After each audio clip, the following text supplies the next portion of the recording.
Assalamualaikum warahmatullahi wabarakatuh.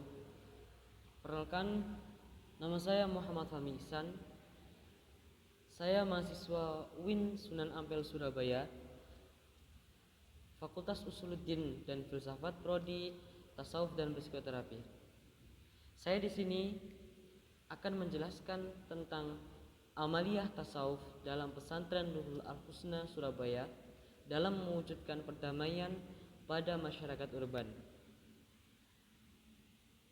Pertama, kita mengenal dulu apa itu tasawuf. Ada beberapa kata yang menunjukkan arti kata tasawuf. Yang pertama, as-sufah. As-sufah ini dikaitkan dengan sekelompok sahabat Nabi Muhammad SAW yang tinggal di serambi Masjid Nabawi pada masa Rasulullah SAW, yang dikenal dengan nama Ahlus Sufah, karena sufi identik dengan pola hidup Ahlus Sufah. Yang kedua, berasal dari kata safa yang berarti suci.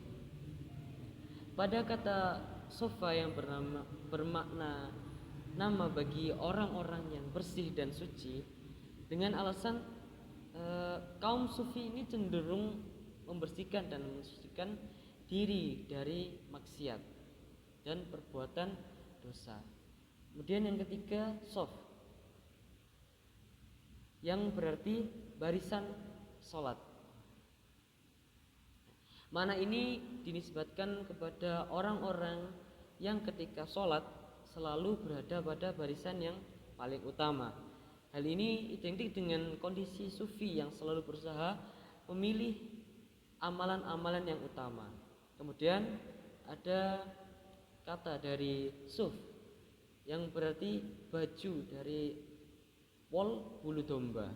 Nah, bulu domba ini biasanya kan bahan yang kasar. Nah, kenapa? Karena menggambarkan kesederhanaan dan penampilan dari kaum sufi, yakni ahlu tasawuf, ahlu sufi.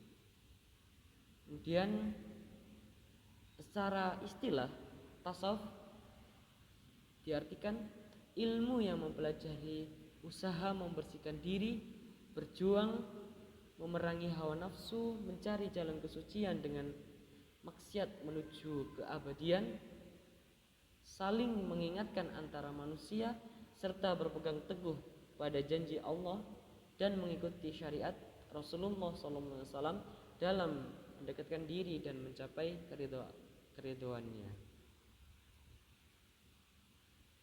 Selanjutnya kita mengenal apa itu urban. Urban secara bahasa berkaitan dengan kota, bersifat kekotaan, atau orang yang berpindah dari desa ke kota.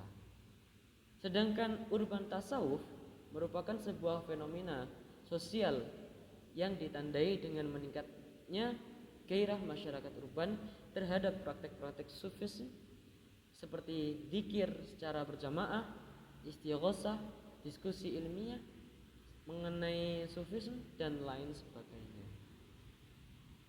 Kemudian kita mengenal pesantren Nurul Al-Husna ini.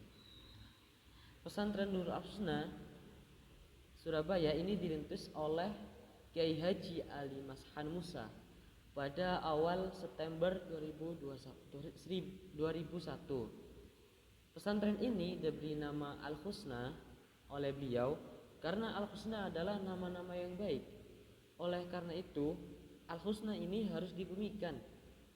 Sifat dan nama Tuhan tidak sekedar diucapkan saja, akan tapi dalam perilaku sehari-hari juga harus diterapkan. Selanjutnya, sejarah berdirinya pesantren Nurul Al-Husna. Ayahanda Prof.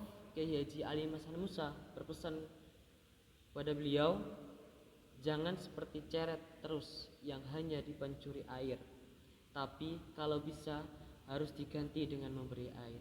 Maksudnya, jangan hanya senang dengan mencari ilmu dan eh, mengambil ilmu itu sendiri, tapi berikanlah ilmu itu kepada orang lain. Maka dari itu beliau Prof. Kiai Haji Alain Musa mendirikan pesantren ini supaya ilmu-ilmu yang didapatkan beliau dari masa kecil sampai selesai pendidikannya diberikan kepada santri-santrinya. Kemudian kita mengenal Prof. Kiai Haji Alain Musa. Siapa sih pendiri Alain Musa ini? Nah, beliau ini adalah seorang dai yang sangat dikenal di masyarakat luas, khususnya masyarakat Jawa Timur, karena beliau pernah menjabat sebagai Ketua Tanfidiyah PWNU Jatim dan sekarang menjadi sebagai Rais Syuriah PWNU Jatim.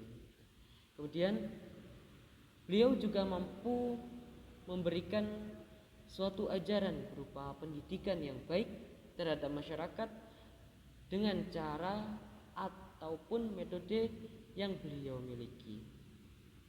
Beliau juga sekarang menjabat sebagai guru besar bidang sosiologi dan mengajar di S3 UIN Sunan Ampel Surabaya.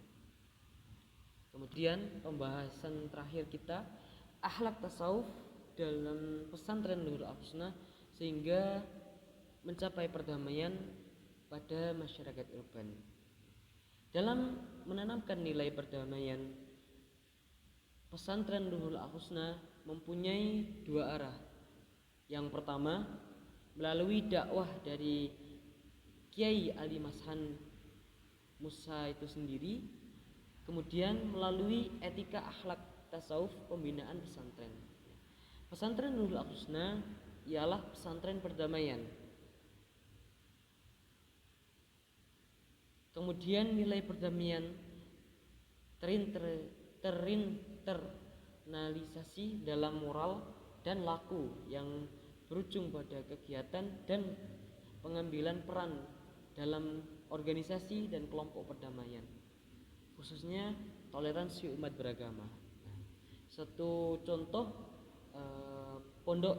pesantren ini pernah berkolaborasi dengan umat beragama lain, contohnya seperti Kristen, mengadakan kegiatan bersama, bahkan ada suatu kegiatan yang itu bernama mondok bareng.